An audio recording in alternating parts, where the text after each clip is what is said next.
बहुत समय पहले की बात है। राजनगर में एक बहुत बड़ा जंगल था। उस जंगल में बहुत सारा जानवर मिलजुल कर रहते थे। एक दिन बरसात के रात में जंगल में बहुत तेज बारिश हो रही थी। एक कौवा दंपति अपने घर के अंदर बात कर रहे थे। देखो मिली, जंगल में 3 दिन से बारिश हो रही है। बारिश तो रुकने का नाम ही नहीं ले रही है। अब तो इस बारिश को बंद हो जाना चाहिए। तुम सही कह रहे हो राजू। लगातार हो रही बारिश से सभी जानवर बहुत परेशान हैं और चिंतित भी। तुम बैठो, मैं जंगल का एक चक्कर लगाकर आता हूँ। इतना बोलकर राजू बाहर चला गया। बारिश में भीगते हुए वो उड़ने लगा।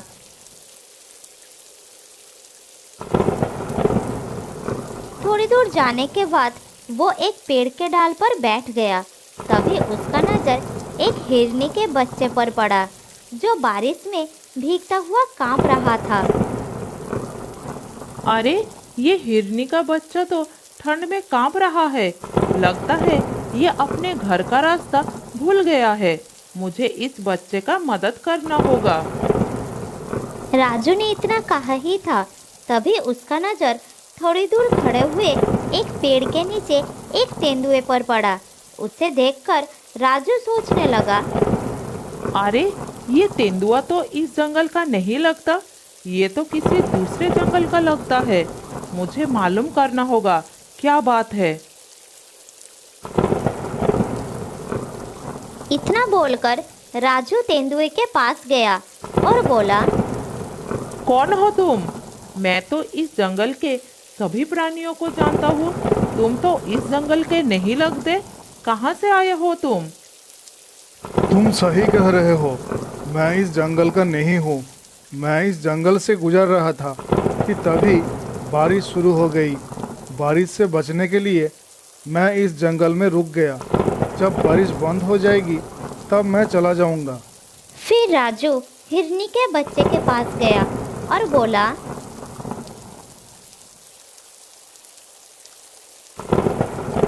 तुम यहाँ पर क्या कर रहे हो? तुम्हारी माँ कहाँ है और तुम्हारा नाम क्या है? मेरा नाम सोनू है। मैं बारिश में खेल रहा था, मगर खेलते खेलते बहुत दूर चला आया और घर का रास्ता भी भूल गया। इतना बोलकर सोनू रोने लगा। फिर से राजू ने उसे हौसला देते हुए बोला, तुम चिंता मत करो, मैं तुम्हें तुम्हारी माँ तक पहुँचा दूंगा। मेरी माँ मुझे मना कर रही थी, लेकिन मैंने उसकी बात नहीं माना। तुम्हें अपनी माँ की बात माननी चाहिए थी। अब चलो मेरे साथ।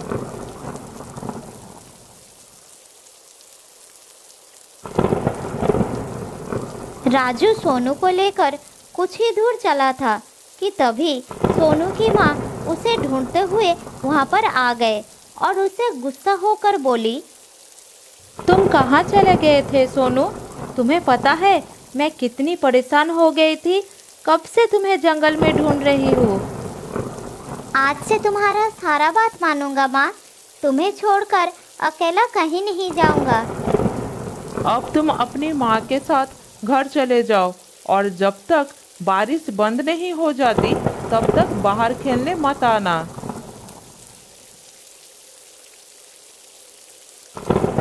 सोनू अपनी माँ के साथ चला गया और राजू अपने घर में जाकर मिली को सारी घटना बताने लगे। राजू की बात सुनकर मिली गहरी सोच में डूब गई। अरे मिली, क्या हो गया तुम्हें? तुम इतनी परेशान क्यों हो गई? मैं सोच रही थी कि वो तेंदुआ उस मासूम बच्चे को नुकसान पहुंचाने के बारे में तो नहीं सोच रहा था ना।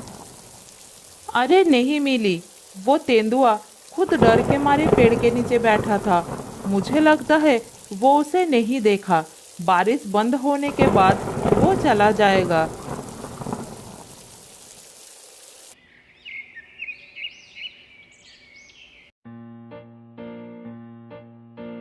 अगले दिन बारिश थम गई और राजू धूप में बैठा था। तब एक चिड़िया आकर उसके पास बैठ गई और बोली, अरे राजू, तुम यहाँ बैठे हो? उधर बेचारी हिरनी की रो रो कर बुरा हाल है। ठीक है, लेकिन कौन सी हिरनी और क्यों रो रही है वो? मुझे क्या पता, बेचारी अपने बच्चे को ढूंढती फिर रही है। उसका कहना है कि उसका बच्चा कल रात से लापता है। चलो मेरे साथ।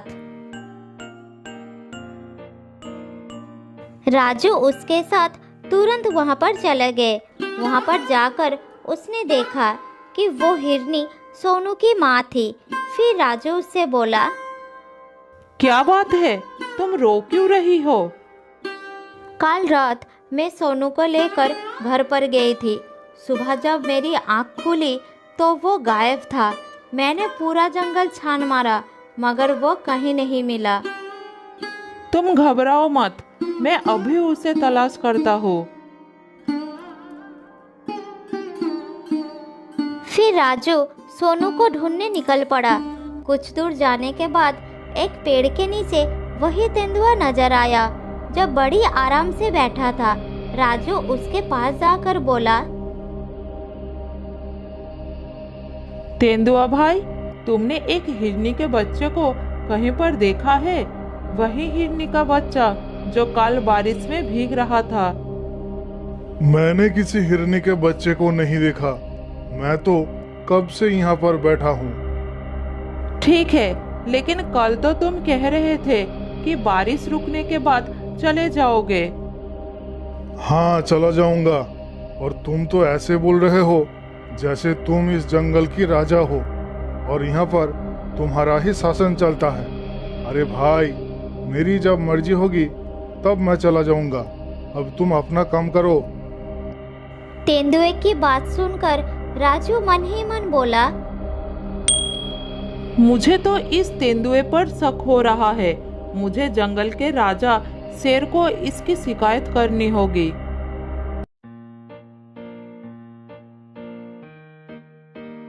फिर राजू वहां से उड़कर सीधा शेर सिंह के पास चला गया और सारी बात बताने लगा। महाराज, मैंने तो आपको सारी घटना बताया। मुझे उस पर शक हो रहा है। राजू की बात सुनकर शेरराज ने क्रोधित होकर बोला, इसका मतलब वो तेंदुआ सही बोल रहा था। तुम हमेशा जंगल के प्राणियों के खिलाफ मेरे कान भरती रहती हो। ये आपको क्या हो गया महाराज? मैंने जो देखा वही आपको बताया। तभी राजू ने देखा कि तेंदुआ सोनू को साथ लेकर गुफा के अंदर आया। राजू आश्चर्यचकित होकर इस दृश्य को देखने लगा।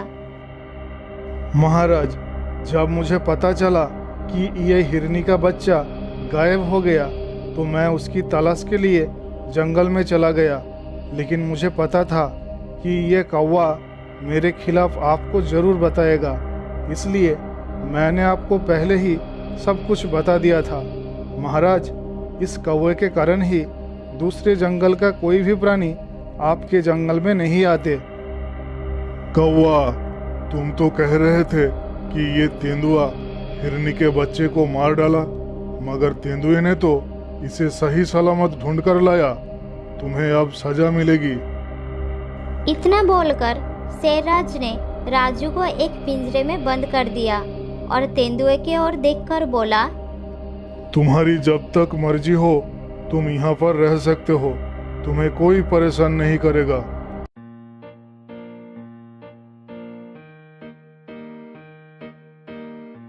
तेंदुआ खुश होकर वहां से चला गया। इधर वही चिड़िया इस सारे घटना को देख रही थी। वो तुरंत मिली के पास पहुंच गई और सारी घटना बताते हुए बोली, कुछ करो मिली, शेरराज ने राजू को बंदी बना लिया है। जब राजू ने मुझे बताया था कि वो तेंदुआ पेड़ के नीचे खड़ा होकर उस हिरनी के बच्चे को देख रहा था, मुझे तभी कुछ ना कुछ गड़बड़ लग रही थी। जो भी हो, लेकिन तुम कुछ भी करके राजू को पिंजरे से बाहर निकालो। अभी हम कुछ नहीं करेंगे।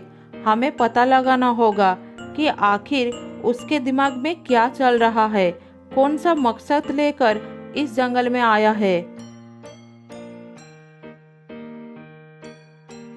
उस दिन से दोनों ने तेंदुए पर नजर रखने लगे।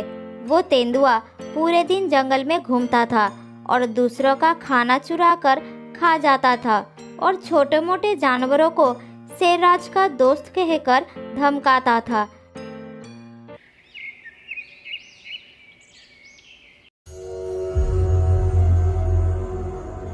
एक दिन तेंदुआ घूमते घूमते सोनू के घर के पास पहुंच गया। तब सोनू घर के बाहर खेल रहा था। तेंदुआ उसे लालच भरी नजरों से देखने लगा, लेकिन वो नहीं जानता था कि मिली उस पर नजर रख रही है।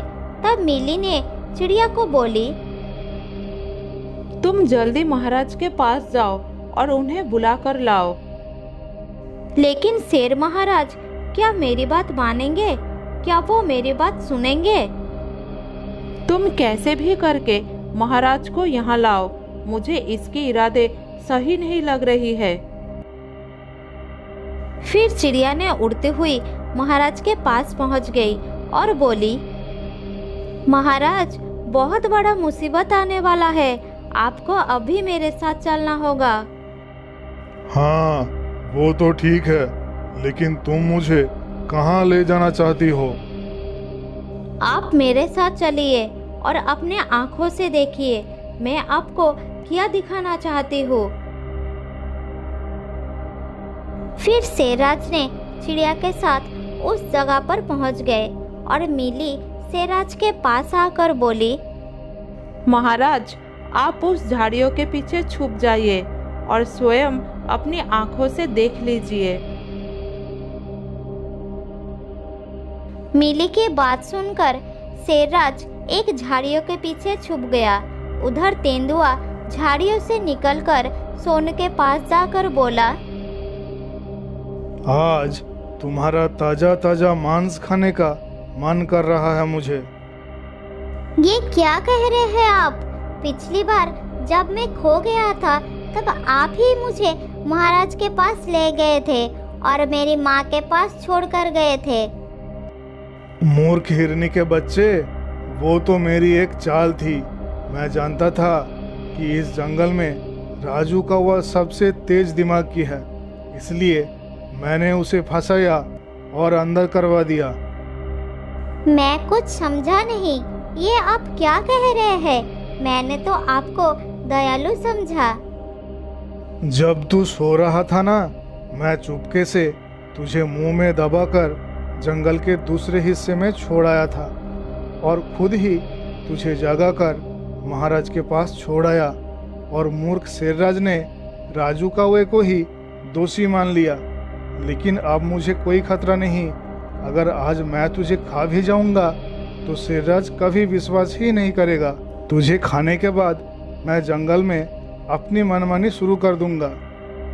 इतना बोलकर तेंदुआ बच्चे पर हमला करने ही वाला था कि तभी शेरराज दहाड़ता हुआ वहां पर आ गया। अपने सामने शेर को देखकर तेंदुआ घबरा गया। अच्छा, तो ये थी तेरी चाल। तूने चालाकी करके राजू कौवे को मेरे हाथों से बंदी बना दिया। अब देख मैं तेरा क्या हाल करता हूँ। इतना बोलकर शेरराज तेंदुए के ऊपर हमला कर दिया। मार खाकर तेंदुआ किसी तरह से अपना जान बचाकर वहां से भाग गया और हमेशा के लिए उस जंगल को छोड़कर चला गया। फिर शेरराज ने मिली को साथ लेकर अपने गुफा में गया और राजू को मुक्त कर दिया। राजू, मुझे माफ कर दो। मुझे उस दुष्ट पर भरोसा नहीं करना चाहिए था। फिर मिली और राजू अपने घर में लौट आए और सुख शांति से जिंदगी गुजारने लगे। बहुत दिनों पहले की बात है। श्यामनगर में एक बहुत बड़ा जंगल था। उस जंगल में एक तेंदुआ रहता था जो बहुत ही आलसी था। शिकार को दौड़ा दौड़ा कर पकड़ना उसके लिए बहुत ही कठिन काम था। एक दिन तेंदुआ एक पेड़ के ऊपर बैठा था और बैठे बैठे सोच रहा था कि पूरे दिन शिकार के पीछे भागने और शिकार ना मिलने पर निराश होने से तो अच्छा है कि दूसरों पर नजर रखा जाए और जो भी जानवर शिकार करके खाना लाएगा उसका खाना चुरा कर अपना पेट भर लूंगा। ये सोचकर वो पेड़ से नीचे उतर आया और खाना चुराने लग गया।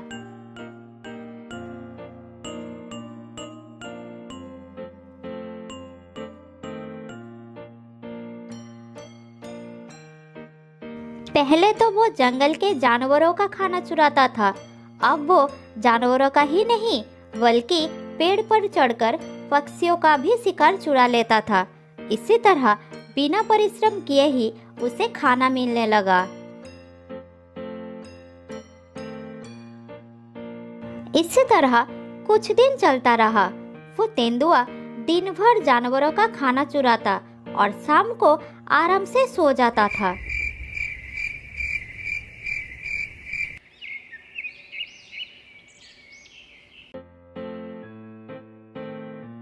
धीरे धीरे तेंदुए के इस चोरी से पूरा जंगल परेशान हो गया था। एक दिन कुछ जानवरों ने मिलकर शेर राजा के पास गए तेंदुए के खिलाफ शिकायत करने के लिए। महाराज, उस तेंदुए ने तो हमारे नाक में दम करके रखा है। हम पूरे दिन कड़ी मेहनत करके शिकार करते हैं और उस शिकार को अपने घर में छिपा कर रखते हैं, लेकिन वो तेंदुआ चोरी छुपे आकर हमारा शिकार चुरा कर खा जाता है। ऐसे तो हम बिना खाए ही मर जाएंगे। महाराज, आप कुछ कीजिए। हाँ महाराज, सियार सही कह रहा है। ज्यादातर दिन हमें ऐसे ही बिना खाए सोना पड़ता है। क्या उस तेंदुए का इतना बड़ा दुस्साहस? अभी उसे मेरे सामने लाओ।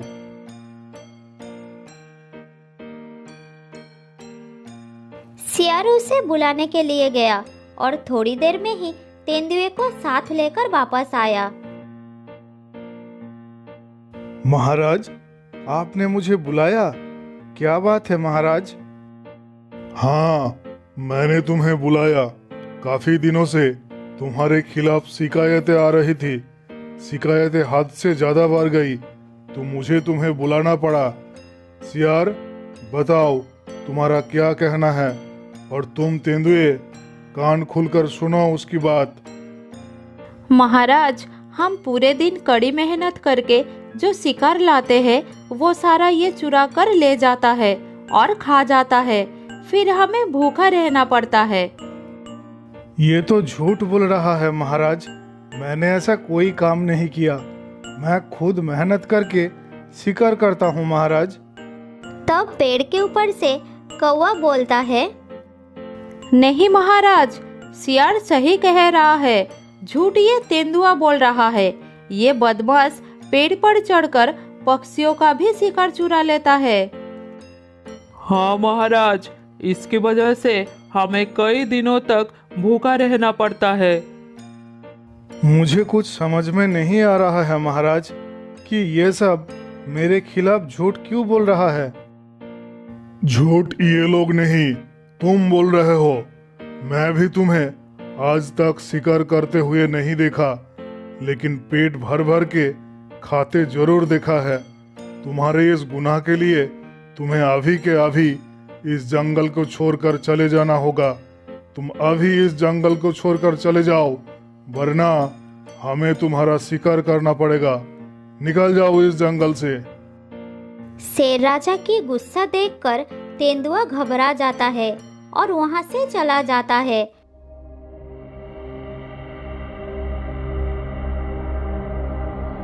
उसे जंगल छोड़कर जाते देखकर सारे जानवर राहत की सांस लेते हैं कि अब से उन्हें उनका शिकार भरपेट खाने को मिलेगा।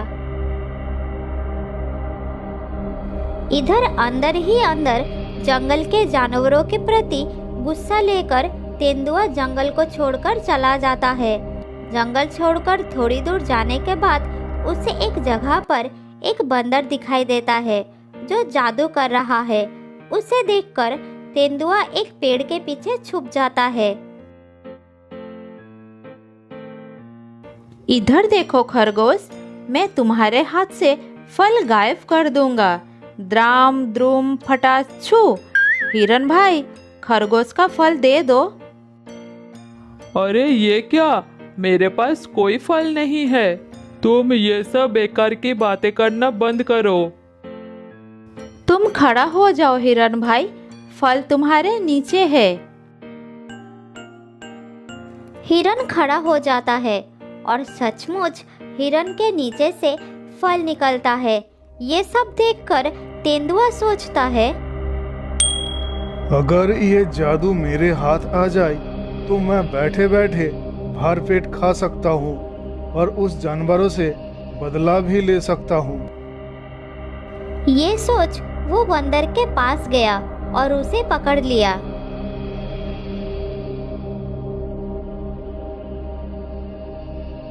अरे अरे, मुझे मत मारो, मुझे मत मारो, छोड़ दो मुझे। मैं तुम्हें छोड़ दूंगा, लेकिन एक शर्त पर। अगर तुम मुझे ये जादू अच्छी तरह से सिखा दो तो मैं तुम्हें छोड़ दूंगा। फिर बंदर ने अपनी जान बचाने के लिए तेंदुए को जादू सिखाया।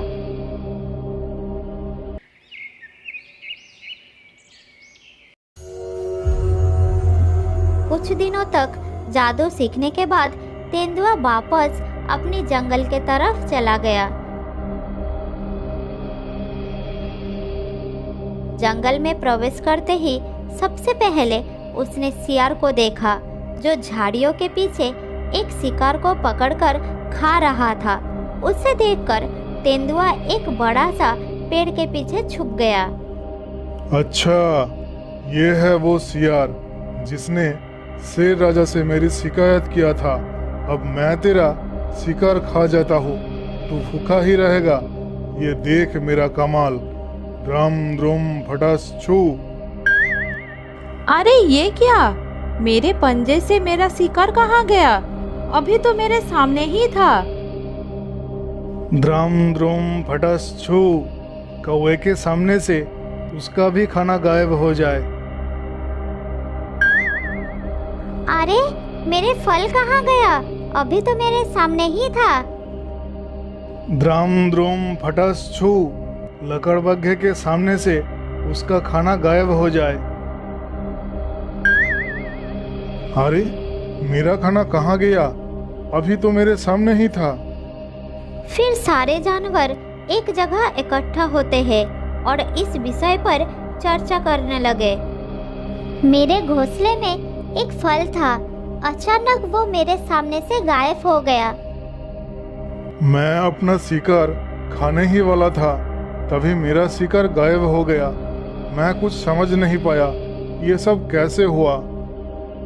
मेरा शिकार भी अचानक गायब हो गया, लेकिन ये सब कैसे हो सकता है? ये सब इस बड़े से पेड़ के नीचे हुआ है।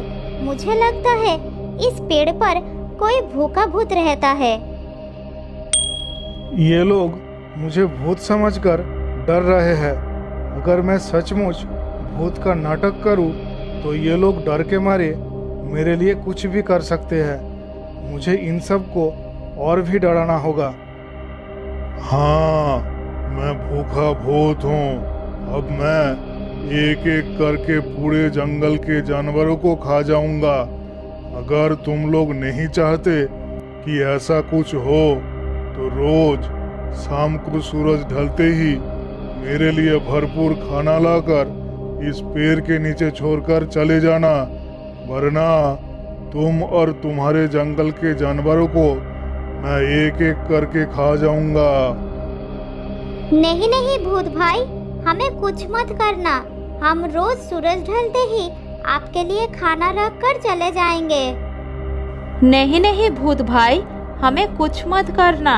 आपने जैसा कहा हम ऐसे ही करेंगे। रोज सूरज ढलते ही आपके लिए इस पेड़ के नीचे खाना रख देंगे। हाँ हाँ भूत भाई, रोज आपके लिए खाना रख देंगे। आप सिर्फ हमें कुछ मत करना। तो जाओ, आज ही सूरज ढलते ही खाना रख देना, वरना तुम जानते हो मैं क्या करूँगा। और सुनो, खाना रखने के बाद बिल्कुल पीछे मुड़कर मत दिखना, नहीं तो गायब हो जाओगे।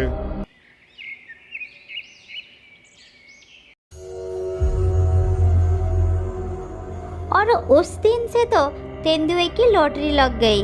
जंगल के छोटे मोटे जानवर ही नहीं, बड़े बड़े जानवर भी उस भूत से डरने लगे और खुद मेहनत करके लाए हुए शिकार उस पेड़ के नीचे रख जाते।